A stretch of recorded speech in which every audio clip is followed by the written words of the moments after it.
So while the Nintendo Switch Online Plus expansion pack service continues to be a very hotly debated topic online, as clearly Nintendo fans were expecting a lot more for this $50 annual price tag that Nintendo is charging, I do today want to address the recent update that Nintendo did add to the service in the form of 5 new classic games that we can boot up on our Switches. And for the first time in many years for many of these titles, or maybe the first time period, I want to boot these games up together and share my initial gameplay impressions on how they run, and maybe have some discussion around what Nintendo needs to ultimately do to truly make this service worth that $50 annual asking price.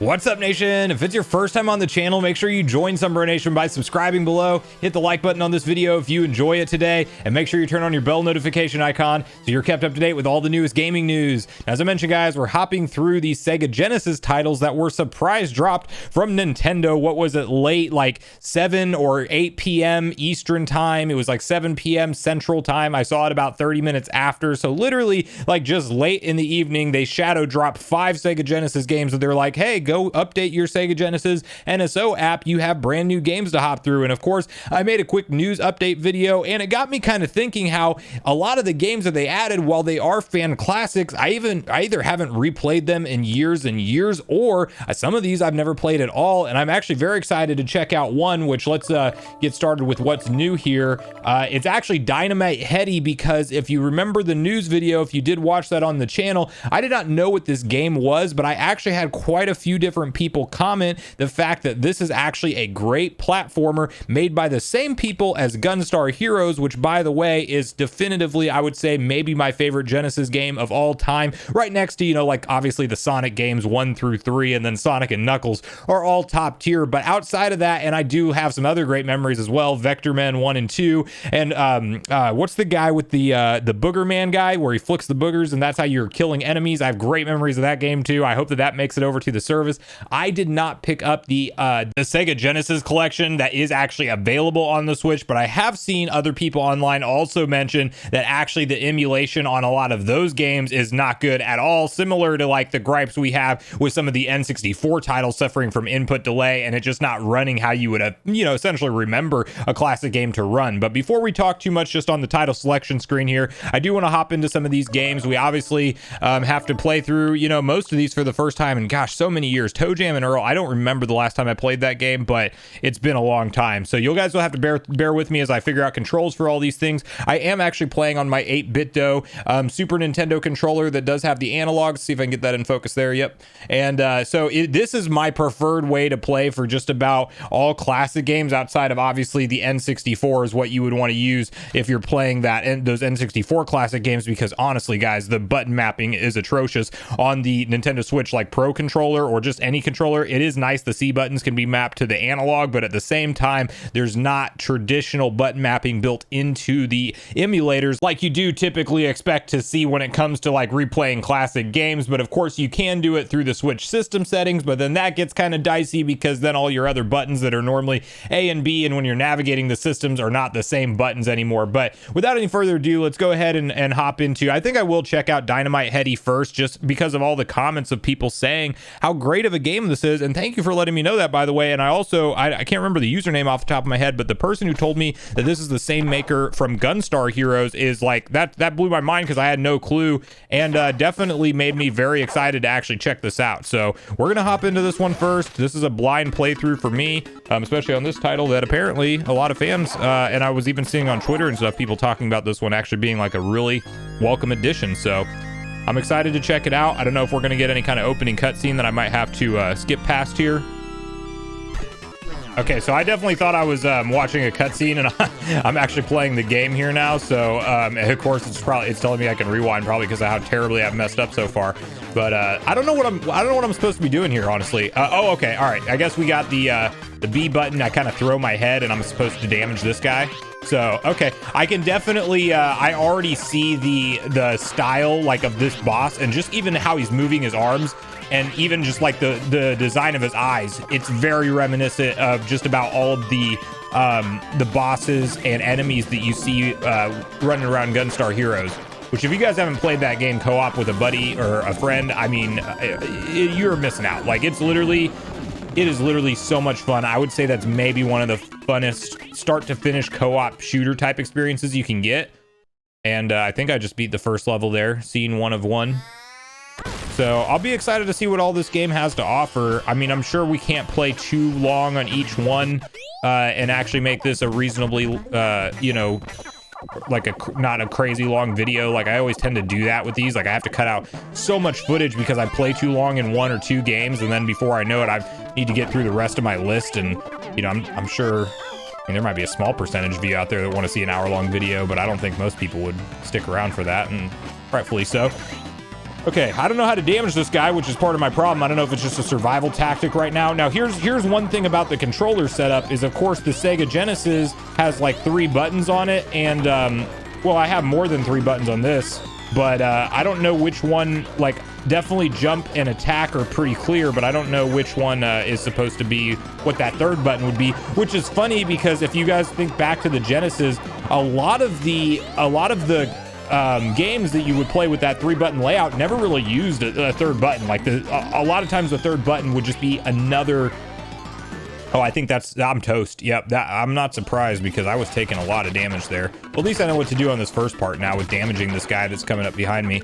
But yeah, that 3rd button always seemed like, unless it was like maybe like fighting games, certain type of fighting games would use it, but a lot of the games I remember playing on the Genesis, I always really thought, like, why is this 3rd button always do the same thing that another button does? So let me know if you guys had a similar experience with Genesis, and even if you have nostalgia for Genesis, because I know, you know, obviously we talk about Nintendo primarily on the channel, and myself included, I only owned a Super Nintendo. I never owned the Genesis as a kid, but I had, and just like everybody else probably, back in the 90s and early 2000s and things, you had a friend that had the other consoles, and that's always how it was.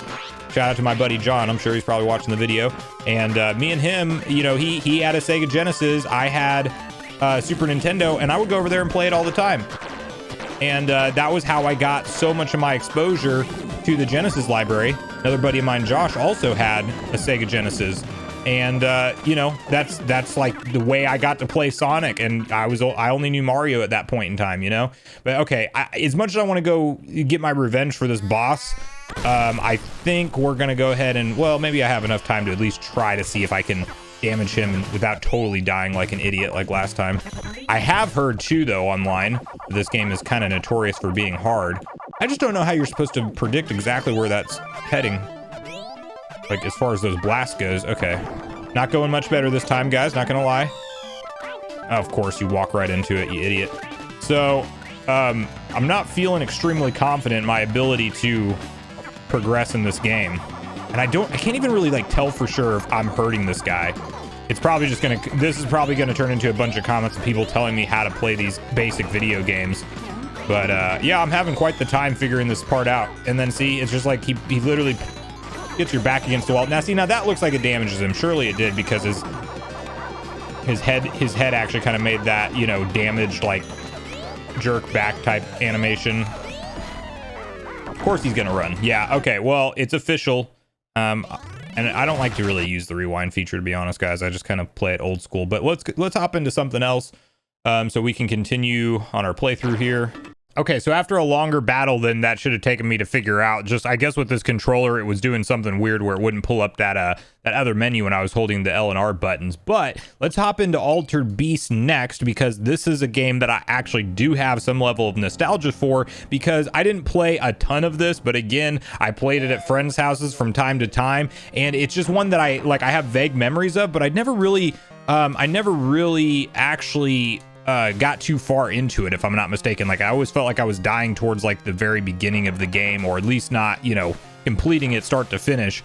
And apparently there's a lot of talk online that maybe the Genesis version is not the best version. Specifically, I'm referencing RGT. Shout out to RGT, great Nintendo Switch YouTuber as well. Actually, Sony also, sometimes Sony.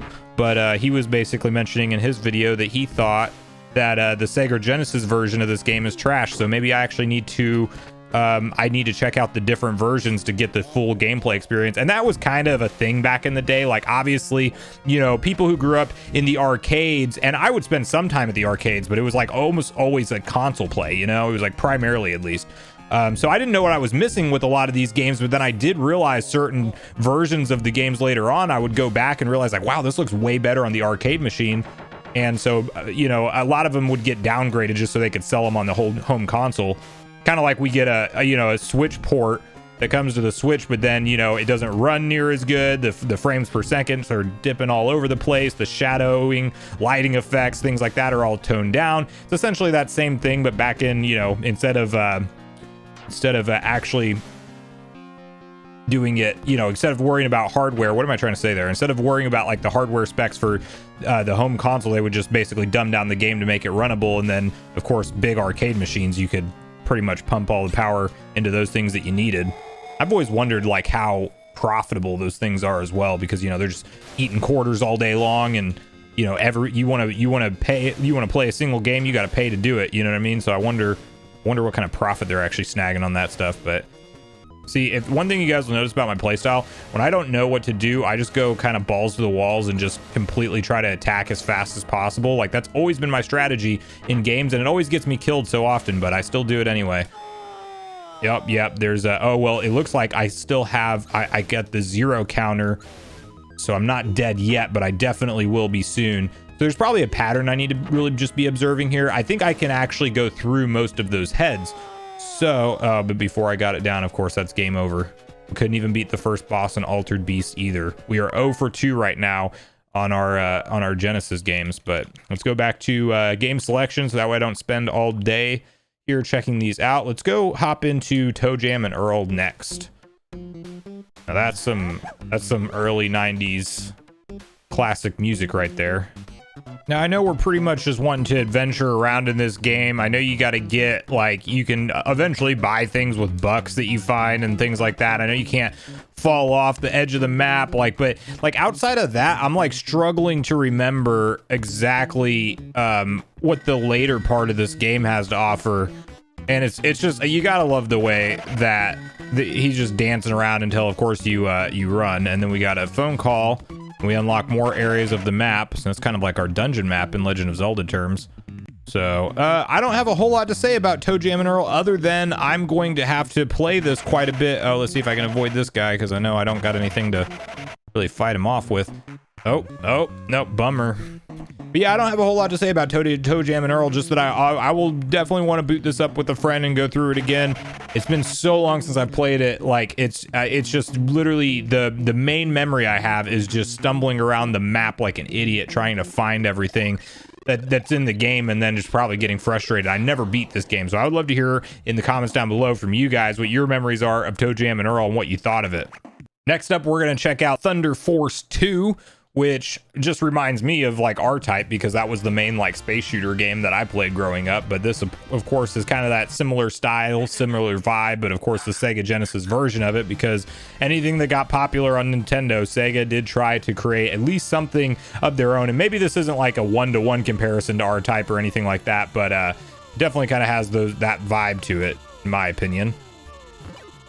The good old ad campaigns. It's so funny that I'm playing like Sega Genesis on the controls are extra jank whenever you're like, it's like it only wants to go up in diagonals for a lot of the time. It's not terrible, but it could be a lot better.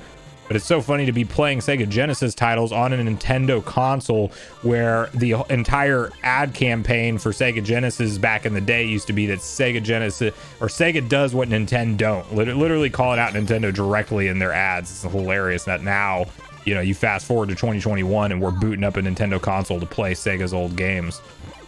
I still think they should just come out with a Dreamcast 2 and try to make a return to the console market, but I'm pretty sure that ship has sailed. Or even if we just get Dreamcast on the Nintendo Switch online service, like boom, immediately take my money. They give me Crazy Taxi, Jet Set Radio, give me Sonic Adventure. I mean, the Dreamcast was incredible, especially for its time. Like, if you played the Dreamcast when it was originally released, it felt like you teleported into the future. Oh, there we go. We already died. Okay, so just in interest of times, we're going to go ahead and hop into the last game before I go on too much longer on any of these other ones. But in all honesty, Thunder Force 2 is not bad by any means, but we do got to get to Sword of Vermillion, at least to play through a little bit. This is kind of an interesting like RPG style game from what I saw in the trailer. I've never played this before. All right, so I went ahead and skipped us through the like intro text opening up for the game, which I have a bad habit of my entire life. I always have. I like never read what the NPCs say. And oftentimes if I'm brand new to a game, even though I should be reading the story, I will just skip right into gameplay so I can see what I have to deal with here. Like I love story in games, don't get me wrong. They have to be presented to me in a certain way to capture my attention, I guess. So I have a terrible habit of just skipping through that text and then being like, well, why is this guy have like this magical sword all of a sudden, and why is there a dragon chasing me? And it's like, oh, little did you know they told you all that stuff in the opening cutscene that you didn't pay attention to. And of course, whenever it's like a legit cutscene, it captures my attention. But you know, back in the day, you really had to use your imagination for a lot of these games to, you know, see what the story that they were trying to tell you. Okay, so I don't know. Let's see. Run home, Sunbro. Your father needs you desperately. So I guess this is a perfect example. I was going to try to buy an item from that guy and he's telling me to go home. I guess I should probably listen to him to try to get started off. Now, the one thing I will say about this game, like right out of the gate that I noticed is once you press a certain direction, you are committed to that direction for like a solid 1 to 2 steps. Like it's not a normal like travel mechanic that you would think. Here we go. So this is what I was recognizing in the trailer. Whenever you leave the town, you can actually, oh, is this like Pokemon style where you just run up on some, oh my God, I don't think I have the stuff to defend myself. Let's see here. Do I got any attacks at all? Well, doesn't look like any of these buttons do anything. Well, I'm probably in real danger, aren't I? Yeah, this game, not gonna lie, first impressions, like if I was a kid and I picked this up on the weekend and I got it home and I realized you couldn't fast forward the text, and everything just kind of seemed generic and boring, which maybe it wasn't, you know, whenever this was out, but this definitely feels that way to me. I would be pretty devastated that this is the game that I picked up for the weekend. You know what I mean? Oh, I guess I'm back. I got brought to the church because probably was on the brink of death. Okay, well, there's our first look at, what is this game called again? Sword of Vermillion. So not one that I think that I will spend very much time on at all, but I will say that message speed. Look at that. You press the start button and you get message speed and you can go fast. Let's see how much faster the NPCs talk with that on, because they were talking pretty dang slow. Oh yeah, that's way more doable. Okay, well, hey, one of my gripes about the game has at least been addressed. But guys, at this point in the video, I really want to hear from you on what you're thinking about, you know, really all of these games so far that have been added in thus far, and which ones you hope to see added in the future. I will say that these games seem to run fine in terms of emulation and things like that. I definitely will be most excited to play through more of the Dynamite Headdy and probably Altered Beast also. Like that's kind of the two that I think stick out to me as very enjoyable games out of these two that are in the group of 5. So I'll definitely give Dynamite Headdy a chance, especially since it's from the same people as Gunstar Heroes and it does appear to be rather hard, but I will definitely spend some time to get used to the mechanics to progress in that game. But I really want to know from you guys what you want to see from Nintendo in terms of the update schedule going forward with Nintendo Switch Online. I think personally 5 Sega Genesis games per month would be fantastic, as long as it comes alongside of maybe something like 2 N64 games as opposed to just 1. And we still need to get continued support for NES and SNES games, because, you know, the reality is there's still people paying $20 a month, or $20 a year rather, you know, for the base service on the NSO service, and all they're getting essentially at this point is the ability to do online play and cloud saves, and that whole promise of an expanding library is starting to quickly diminish, and Nintendo's not adding in anything new for those base subscribers. So I want to hear what you want to see Nintendo do to the base service, maybe add in more systems, maybe something like Game Boy Color coming to the base service. Then one day we get Game Boy Advance on either expansion pack or base service. Like, what do you want to see Nintendo do with the future of this online subscription service? And let me know which games you're enjoying the most today and which ones you want to see in the future coming to Nintendo Switch Online. Thanks so much for watching the video today, everyone. I do truly appreciate you all sticking around until the end.